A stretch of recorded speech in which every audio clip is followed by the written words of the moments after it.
Welcome to you all. My name is Andrew Chung. I'm artistic producer of London Symphonia, and today I have with me two special guests. First of all, we've got Derek Kwan. Hi, Derek.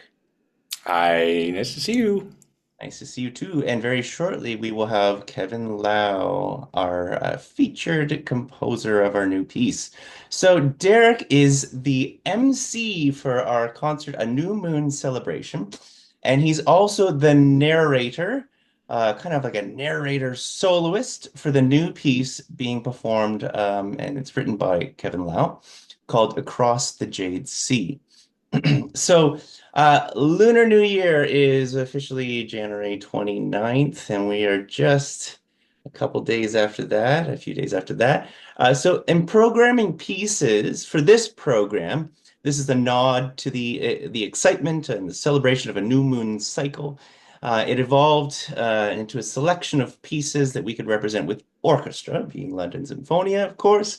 And this inevitably brings up some interesting East meets West intersections. So, Derek, you are the artistic director of Common Boots Theater. You're a busy actor. You worked extensively in opera and concert performance, often working with Chinese art forms and contexts. So, what do you feel the aims of an East meets West arts project? What are the aims to your mind?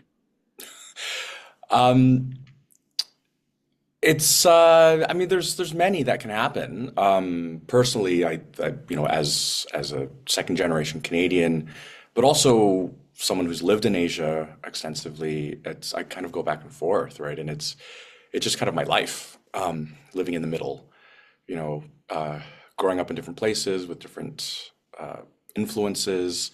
So on the one hand, it's nice to be able to share those things, like the things that I've enjoyed and learned about through my travels and where I've lived. And then also, it's the reality of living here in Canada, right, as in a multicultural environment, and how we can share and get along and possibly learn from each other and hopefully create something new too. Yeah, I love that, and we're certainly creating lots of new in this concert. For us, it's the first time that we've done a Lunar New Year celebration sort of concert, and we've really loved getting diving in and programming something that's quite different for us. Um, Mm. Now, before we get talking about Kevin's new composition, let's talk a little bit about folk music. So much of the music on this program, to me, and you are very much the researcher, which we'll uncover in a minute, but a lot of this music seems to be based on folk music. So what do you define as folk music? Uh, that's a really great question. I'm sure the likes of Bartok and Dvorak have, I'm sure there are academic, really well-defined versions of what folk music is.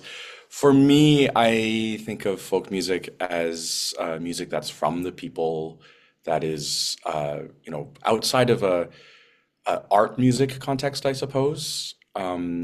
So, people like in Cape Breton, people who play music around a dinner table at a ceilidh or during a community celebration, things that have been passed down through the ages. Oftentimes it's not, uh, there's different versions because it's learned through ear and through osmosis. So it's not something that's learned uh, often off a page. And to me, there's a whole world of, and sometimes it's also tied with particular instruments or the environment that people are in, that helps to, you know, create that spontaneous or, spontaneous and then refined over generations, kind of aspects of a music that kind of evolves through time and what people want out of the music. So it's not necessarily a popularity contest. It's not like you pass the threshold of, whatever, 10,000 people know your tune. Therefore, it's a. And it's not necessarily bound by okay, you've got a 50-year minimum. It has to have been around for a certain amount of time to be considered folk music. Like who knows what's being created today, what will be considered folk music in the future, right? Yeah, I mean, I think there's something that's evolving about that as well because nowadays with intellectual property and writing things down and records and stuff, we have methods of knowing who wrote a specific melody or something like that. And so I don't know if that would happen because for me it's sort of like if we sing Happy Birthday enough in 300 years time we still have a record of who the people who actually wrote that song. But oftentimes with folk music, we're talking about music where uh, I was at the National Gallery of Canada yesterday in Ottawa, and what was interesting was a lot of pieces that were from Indigenous and Inuit arts. If they didn't know the artist, it said artist. Uh, what did it say? It said artist once known instead of unknown Cool. artist. Yeah, which I thought was an interesting way of, because it's to acknowledge that someone did know who that creator was, but now that information for whatever reason hasn't been passed on to us. So, but moving forward, I think that, we have, unless we lose that information, we do know who wrote these tunes because those records are better kept now. We have names. Whereas, hundreds of years ago, we might not have had names in the same way. So there's all those sorts of things that yeah. I mean, I think folk music in terms of a collective style that we might perform in, that's going to continue, and that will persist. So what have you found in terms of Chinese folk music specifically? Like how far back do the roots of that music go and yeah, what have you discovered?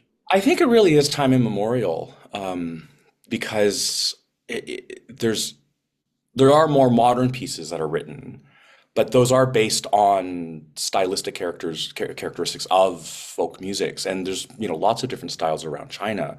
And in the concert, you'll hear a bunch of them, right? From the north, from the south, from around, Shanghai and that middle bit. And they all have different characteristics. And one of the reasons why is because of the instruments that play them.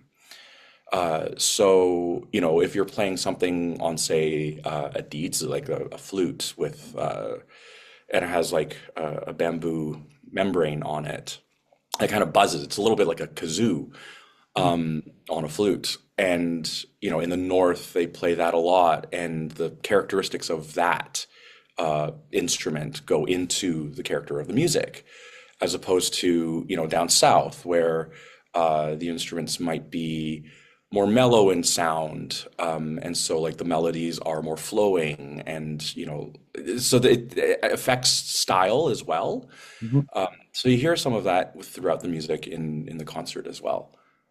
Very cool. We've got this great set of folk songs for orchestra by Huang Ro. Hmm. It's to my eye, it's been performed very widely around the world. There seems to be an appetite for really great, engaging arrangements of this music. I think of your current work as an actor in the successful production of Salesman in China in Stratford Festival and now at the National Arts Center. So, what's your sense for creators with Asian background? Are there more stories being shared with Asian history and context? And is there more interest in audiences finding out about that?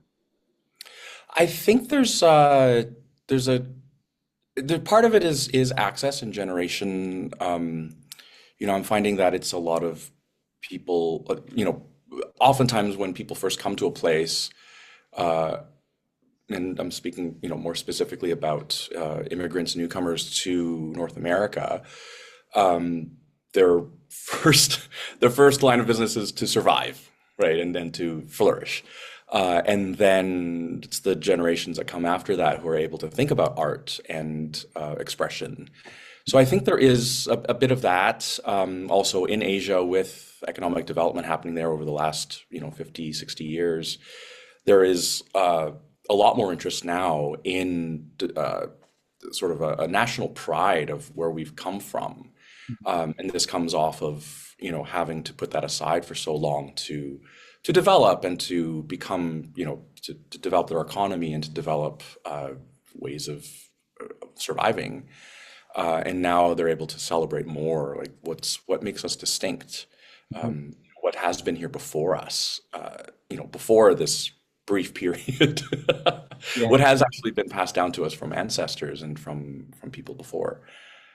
So I think there's, and also in the context of the world now, it's such a smaller village in a way with internet and with, people traveling more and learning about different things. And so we have different ways of exploring those things now than we did before. Getting That answers, finding out more, speaking with the creators themselves across the world. Yeah, for sure. Yeah, yeah. And also like, the fine lines of all of those things, right? Like in our concert, we've got people who were born in China and then came over, and people whose ancestors did, but don't necessarily have that much of a connection. And I think a lot of the pieces kind of represent all of those things as well. There's different levels of you know, ownership and of exploring those topics. Hmm. Very cool. One of the pieces on our program is by Alice Ping Yi Ho, and it's the Silk Road Fantasy. You've worked with Alice before, premiering a couple of works. Yeah, Uh, I've worked with her quite a bit over the years, and I really love her work.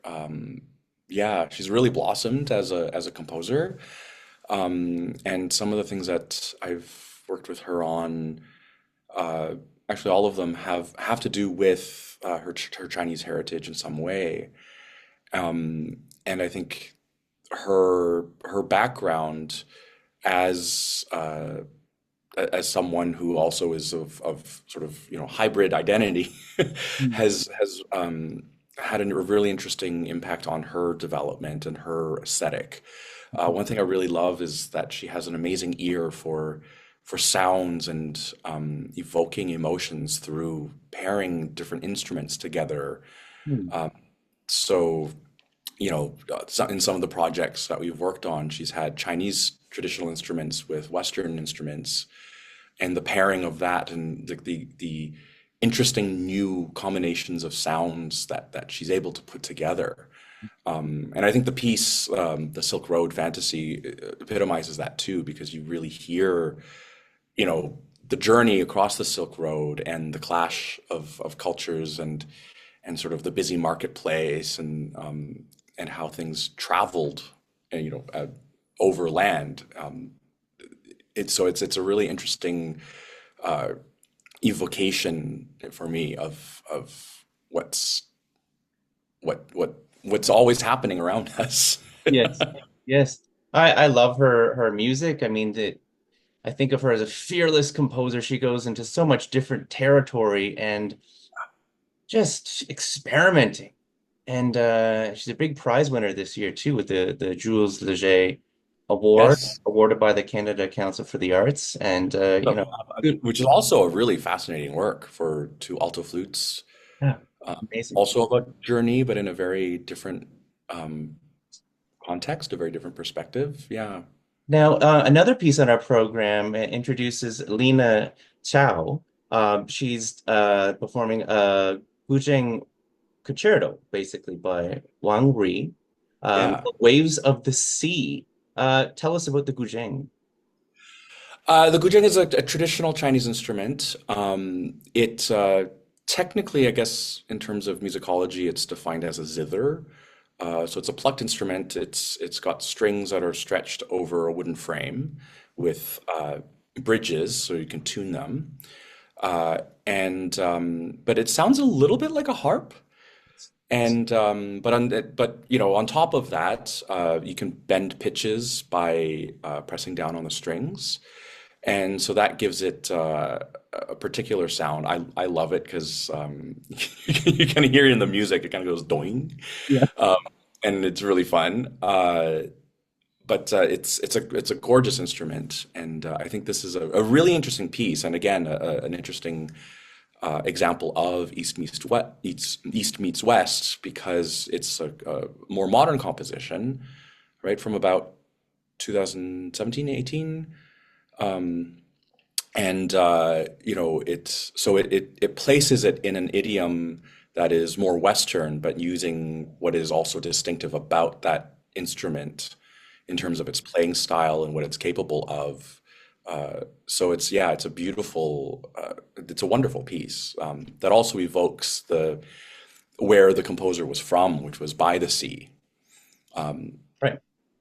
Yeah, you get a for me a really beautiful idea of how he thinks of his hometown and the sea that surrounds him. Beautiful.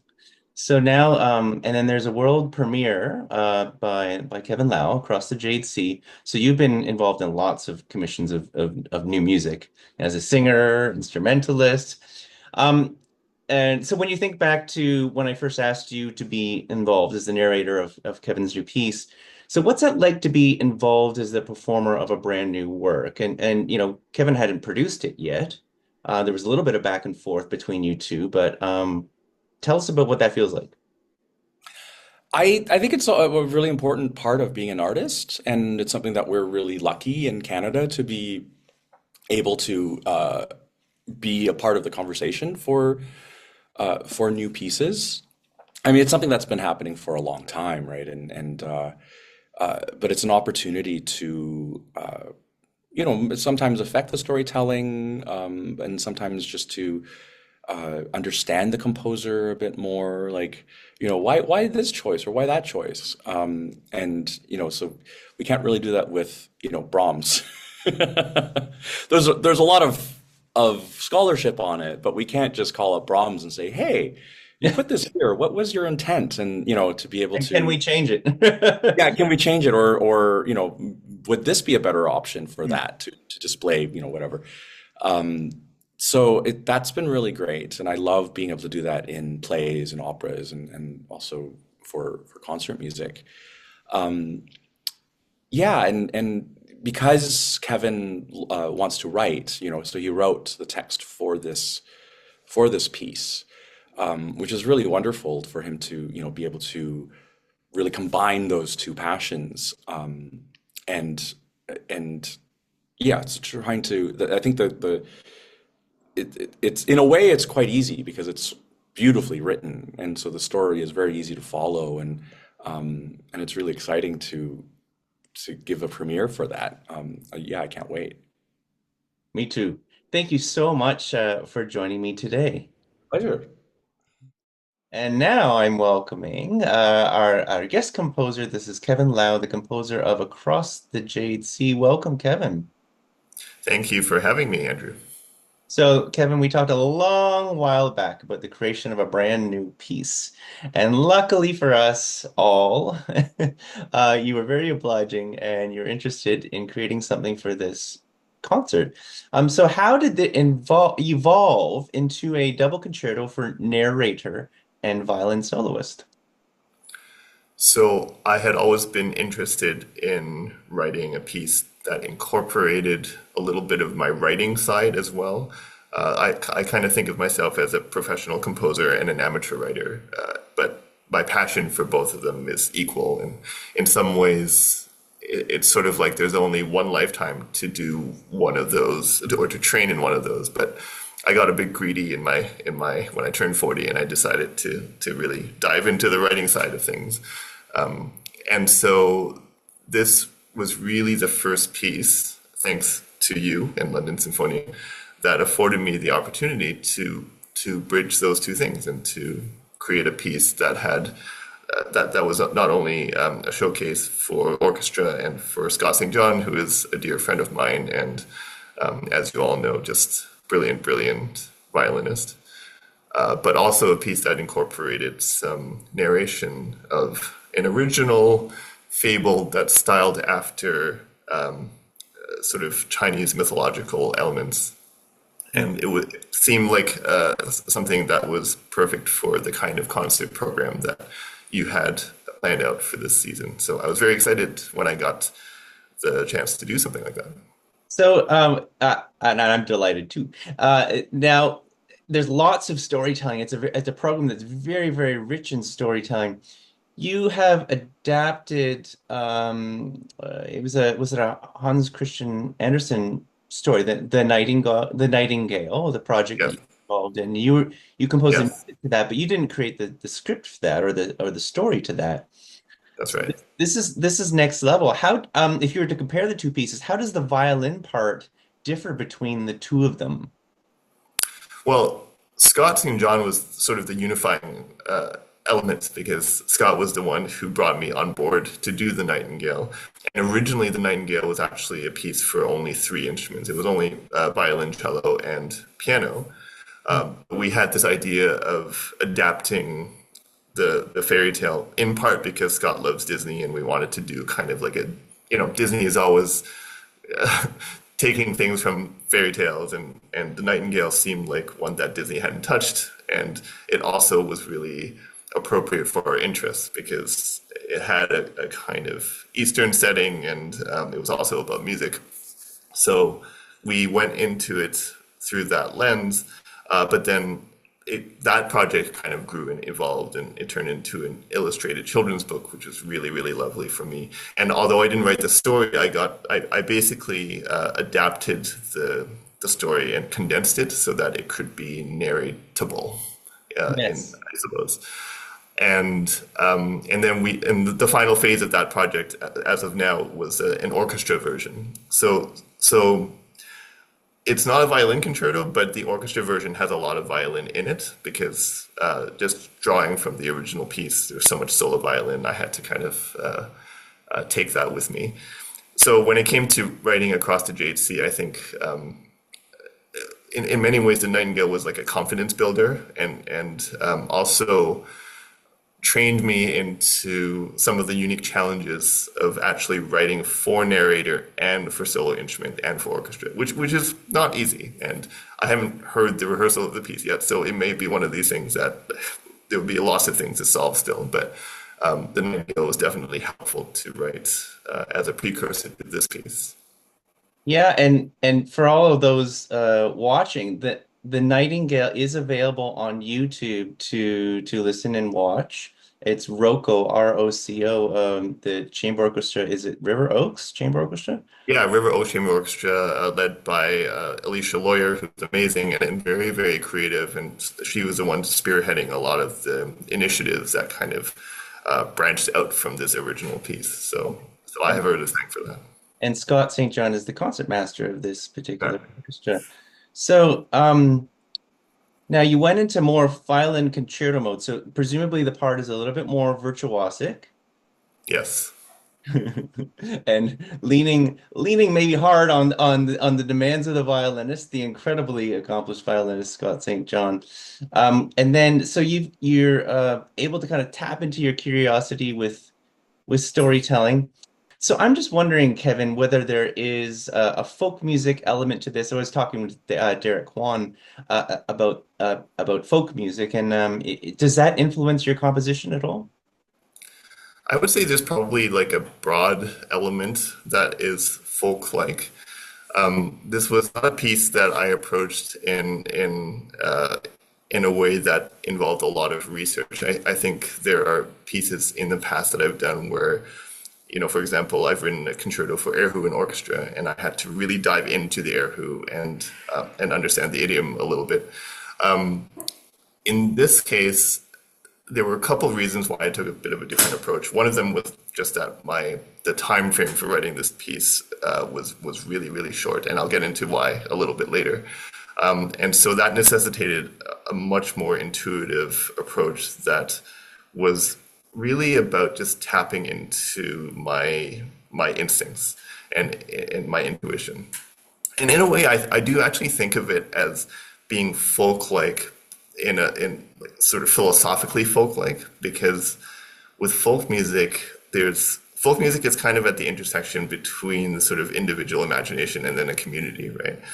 And for me, this is a piece that is entirely just drawing from the resources of my memory and my experience and my imagination, and just tapping into that and not being particularly editorial with it, and letting it flow out in the way that you might kind of it might be equivalent to that of a folk musician rather than a trained classical composer, for example.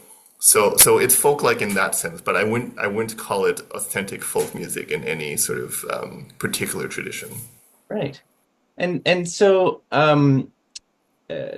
what musical style, like how would you describe the musical style that you've brought to Across the Jade Sea? When I listen to the Nightingale, you got these big cinematic sort of sweeps. Sure, Disney, it comes to mind a little bit, that influence in terms of just the grandeur and the orchestral sound. Is it similar, or is there something different that you've brought to this? I think there's some overlap between the two. I've always loved the cinematic sound. There's both sort of like an emotional and a cerebral reason for me choosing that sound. I think 20 years ago when I was first starting with composition, the word cinematic, when it was attributed to the music that was being produced in my field, was almost always pejorative.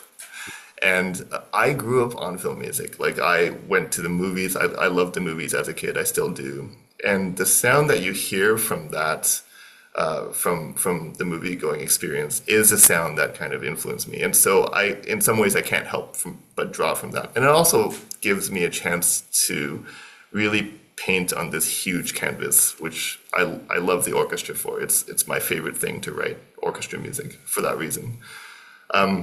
There's another part of it though, and this is where it kind of departs from the Nightingale a bit, because the Nightingale was sort of an homage to that old Disney type music. In this case, I think of me taking some vocabulary from film music and from that great orchestral tradition that I really loved, but then applying a structure to it that is very, very, very original. So in some ways, it's the structure and the flow of events in the music that I spend a lot of my creative energy trying to cultivate. The surface layer has all of these lush and lyrical things that are hopefully familiar to people and help it resonate with people. But the structure is really the part that allows you to move from one place to another and to experience the journey of the music. And that's the part that I'm very excited about with this particular piece, because it is a journey both narratively and musically. I can't wait to rehearse it and just hear it all unfold. Now, there's a very personal side to the creation of this piece, and you alluded to it earlier, especially the timing. Tell us a little bit about that. So around the time that I was slated to compose this piece, I had the fall set out to write this. So in September, my son, who was 2 months old at the time, was admitted to a hospital with a very, very serious liver condition called biliary atresia. Basically, he was diagnosed with end-stage liver disease because he had no bile ducts. And to make a long story short, he is doing very well right now. He actually had a liver transplant in November. And the donor who gave a portion of her liver to save my son's life was actually my wife. And so they both went into surgery on the same day in November 7th. And during this time, this is the time that I actually was writing Across the Jade Sea. And a couple weeks prior to the transplant date, which is, it's an experience that I can't even describe here in this interview. It's obviously harrowing, and it really kind of blows a hole in your conception of what the world is like, right? It's so everything kind of like focuses into the single point. But I remember thinking that I really, really wanted to write a piece for Robin. Robin is the name of my son. And, you know, around the time of his transplant, he would have been only approaching 4 months old. And I just wanted to write something that sort of transcended the experience that we were all having, which is the experience of extreme anxiety, of course, coupled with all these other feelings. But I wanted to write a piece that was about my love for my son, and so I wrote a piano piece called "The Brave," and I wrote it during, you know, in a sleep deprived stage. We've been in the hospital for about 4 months. The background that you see in this video here is the Ronald McDonald House, which is where my wife and I and Robin now have been staying for the past 4 months. And the piano piece that I wrote that I dedicated to my son makes its appearance in Across the Jade Sea as a kind of anthemic finale. And one of the structural things that I was really proud of was they say in composition class that you should never introduce anything, you know, at the very, very tail end of a piece, because it breaks the unification of the piece, and it's like, why would you do that? But that, in some ways, that's sort of the point here, where there's sort of new life brought it to the very end of the piece. And so, in fact, in the last minute or so of this piece, when the story has resolved and there's this kind of big catharsis, we actually hear a completely new theme that we've never heard before, which is the theme that I wrote for Robin. And of course, it's now been orchestrated and it's very brassy and fanfaric. But it was something that was in my dream to put down on paper for during this whole ordeal. And so when I got to do it, I was very excited, and I thought it felt like the right way to end this piece. Wa- Wow, that's just absolutely mind-boggling. Have you ever composed anything that's, oh gosh, been that emotionally uh, invested in, that you've been that emotionally invested in? I mean, this is inextricably linked to just the reality of your situation at the time. I can't even imagine. Yeah, I think the interesting thing about being a composer is that you are often tapping into these really, really big human condition type emotions anyway, or at least I have in a lot of my repertoire. And and but it's only been with this experience that I've actually had sort of personal, like really, really deep personal touching of these very these very, very big things. So I'm sure it has bled into the music in some way, but in recent years, I have written music that has been, been composed for the purpose of helping others through something that they're experiencing, not necessarily for me. My album Under a Veil of Stars, for example, dealt with the loss of a loved one from a colleague of mine, a wonderful cellist named Rachel Mercer. And the piece itself is in some ways like a dedication for that. But it was not something that I personally experienced. It was more of a gift to others. And I think in this case, if anything, it really hit home the sense of how music can be a transformative art and can contribute so much to healing in a way that we sometimes take for granted. But of course, that tradition has also been with us for a long time. And that was at the forefront of my mind in both that little piece that I wrote for Robin and this piece as well, Across the Jade Sea. So. Wow. Well, thank you so much, Kevin, for joining me today. Thank you for sharing this incredibly heartfelt story about Robin, about Alexa, about yourself. I wish you, all three of you, all continued health and upwards, trajectory as time goes on. I can't wait to work on your new piece and to welcome you to London for the premiere. Thank you so much. Thank you, Andrew. I'm excited. Thank you.